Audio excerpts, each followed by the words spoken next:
Hey guys, in this video I will show you how to log into the Royal Bank of Canada Employee Portal.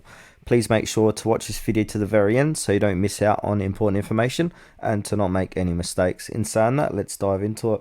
Alright, on your PC, laptop or even your mobile device, head on over to Google, and then once you're inside Google, type in Royal Bank of Canada Employee Portal, and this will bring up a whole list of different results.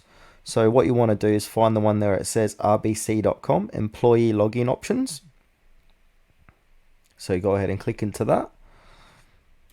And now what you want to do is scroll down and you got two options here, My HR at Home or access to one.rbc.com. So the first one here, My HR, is Canadian employees can access My HR from the privacy of their own home without the need for a VPN. So if you want to log into that one, go ahead and click onto the blue login to My HR at Home.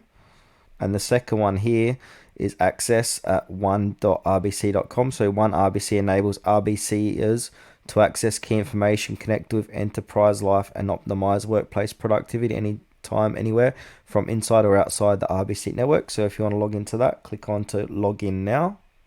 So for this demonstration, to log into the Royal Bank of Canada Employee Portal, I'm going to click into the login to My HR. And give this a few moments to load up. And now what you need to do here is scroll down a bit and then type in your username or client card number here, and then type in your online banking password, and then go ahead and click on sign in, and that will get you access to the Royal Bank of Canada Employee Portal.